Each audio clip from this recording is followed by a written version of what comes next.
We have a long history of UFOs, and of course there's been a lot more activity in the last few decades since we invented the atomic bomb, and they're very concerned about that and the fact that we might use it again. And because the whole cosmos is a unity, and it affects not just us but other people in the cosmos, they're very much afraid that we might be stupid enough to start using atomic weapons again, and this would be very bad for us and for them as well. The first question you have to ask is, how many species are there? And I used to think there were, between 2 and 12. And Apollo astronaut Edgar Mitchell, who came to Toronto a few years ago and had dinner with us, agreed there was somewhere between 2 and 12.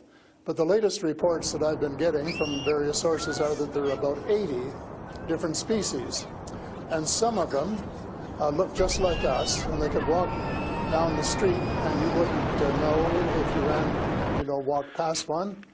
And they're what we call the Nordic blondes, and also the tall whites, who are actually working with the United States Air Force in Nevada.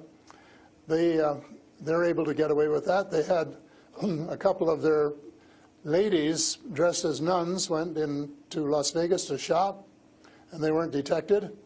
And I have a friend who saw one of the men walking along the street, and somebody who would recognize that they were different, and he did.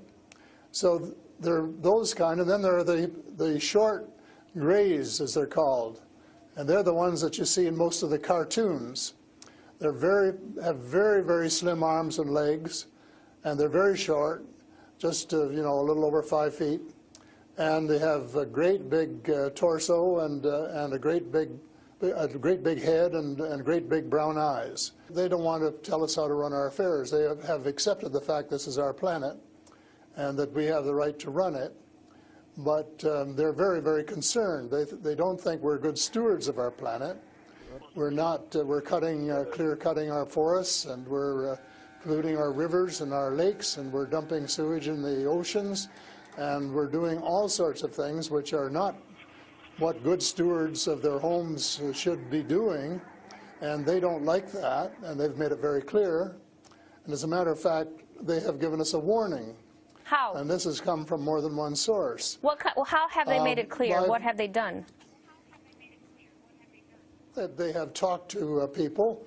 One of the chaps I talked to about a month ago was interacting with them in 1974, he and his brother, in Peru, and they were taken to Andromeda, teleported, and they were told what the people there think, and that we're really wrecking our planet, and in fact that something dreadful is going to happen to it if we don't smarten up and change our ways.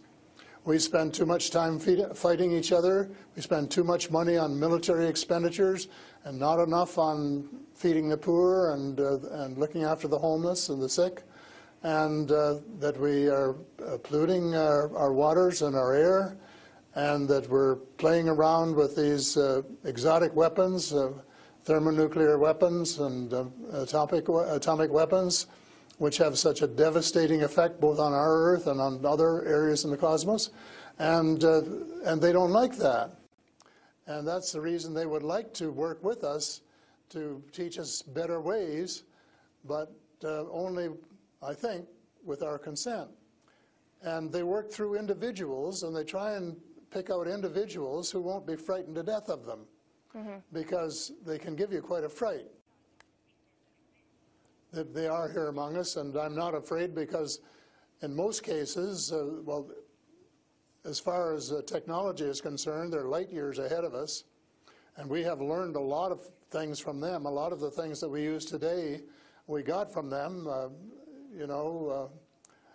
lead lights and microchips and Kevlar vests and all sorts of things that we got from their technology, and we could get a lot more too, especially in the fields of medicine and agriculture, if we would go about it peacefully.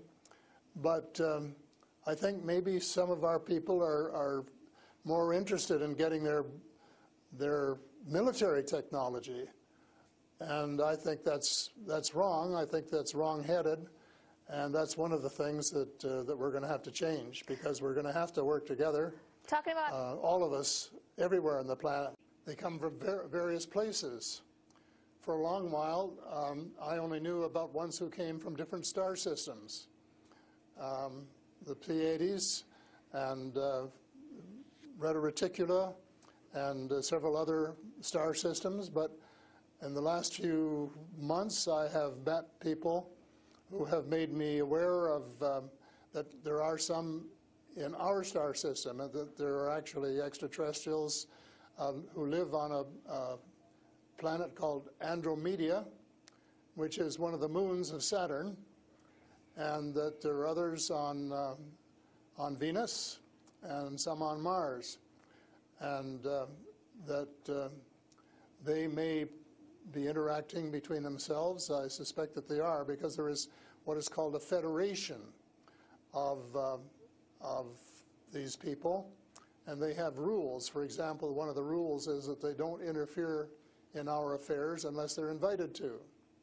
And that's one of the reasons probably that we haven't seen more of them until very recently.